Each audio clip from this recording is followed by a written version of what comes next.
Oh, lads, Dirty Rotten Scoundrels. What a comedy. This is probably Steve Martin's best comedic performance of all time. The script is so good. It's just so well thought out, well written, well executed in comedy. Michael Caine, brilliant. The storyline, brilliant. And it's just so fun the whole way through.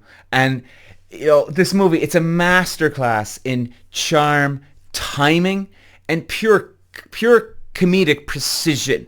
And it's Ocean's 11 if Ocean's 11 were made up by two middle-aged lunatics in tuxes trying to scam the French Riviera out of pearls. And it's not just a funny movie. It's it's almost like the gold standard of sophisticated comedy. And it's got that old school swagger, right? The quick wit. And did they really just do that? You think that's all the way through. That's what's the brilliance of it. And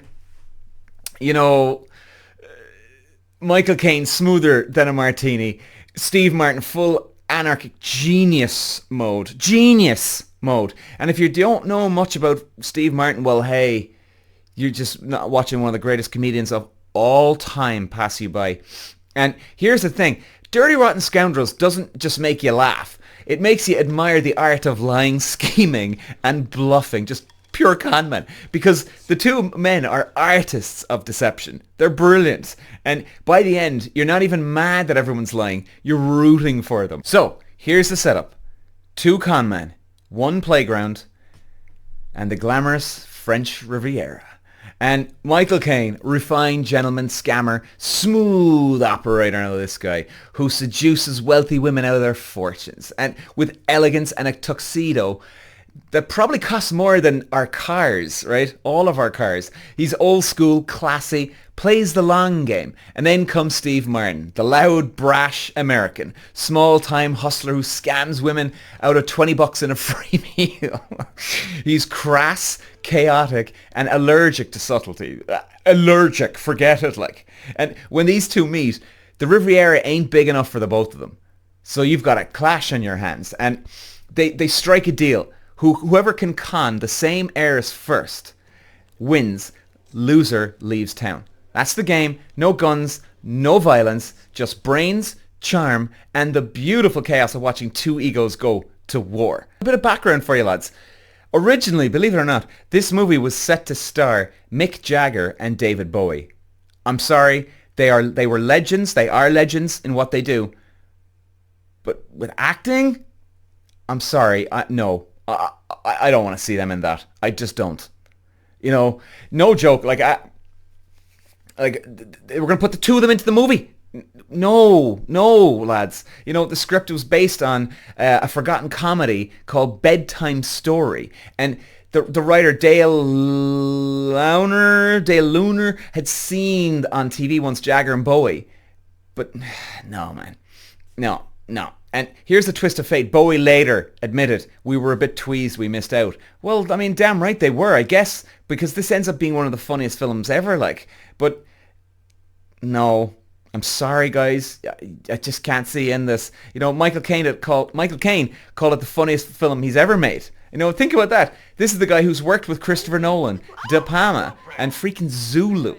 Steve Martin and Michael Caine, they ad-libbed constantly, which is great. Even the ending, the chemistry was so good that Frank Oz had to literally tap one of the actors on the foot during the filming to get them to stop improvising. Genius! And that iconic scene where Freddy is in jail trying to remember Lawrence's name, lads, I mean, that sounds crazy, right? He's trying to remember his name. And this is comedy gold, completely improvised by Steve Martin. And Frank Oz, Frank Oz said Martin just kept going, pushing until he was physically signaled to stop. And unreal. That's the kind of comedic jazz this movie runs on. Raw, fearless improv from two absolute grand masters of acting. And even Caine's real-life daughter, Natasha, she appeared in the disco scene, the tall black-haired girl dancing next to him. There you go. And It's so cool. Then the con begins. The two boys go to war. And her name is Janet, who went on to a most promising new actress award for her role, for this role. Freddie pretends to be a crippled war vet, all right?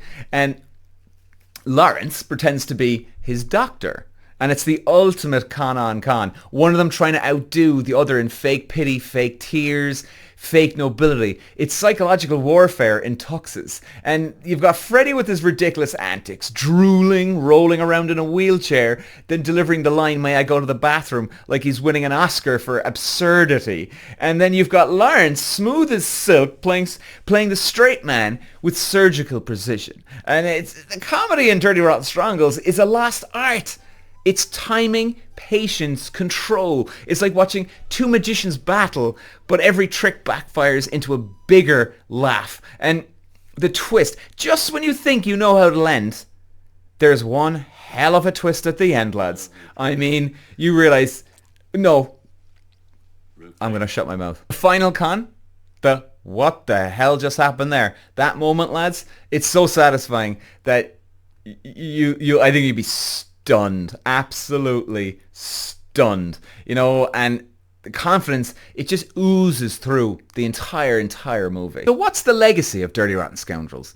It's one of those films that proves comedy can be artful. You don't need crude jokes, cheap gags, or forced punchlines. Like, you just need two actors at the top of their game, a clever script, and a director who knows how to just let them off the leash. And that's exactly what you had in this one. It's the kind of movie, lads, that rewards you for paying attention, for catching the smirks, the one-liners that come out of nowhere and just land like a goddamn punch. And then there's something else under the surface, like a moral irony that makes it timeless.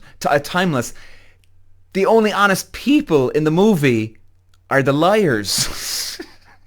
And if you want to laugh your ass off, admire pure comedic craft and see one of the best comedic guys of all time, Steve Martin and Michael Caine, brilliant. This is your movie. The Dirty Rotten Scoundrels, it's the kind of film they don't make anymore. It's a perfect blend of clever writing, ad-lib genius, and just cinematic charm. And remember, lads, as the tagline says, nice guys finish last. So go ahead, be a scoundrel for 2 hours. You'll thank me later. Ladies and gents, Dirty Rotten Scoundrels. Peter. Walsh.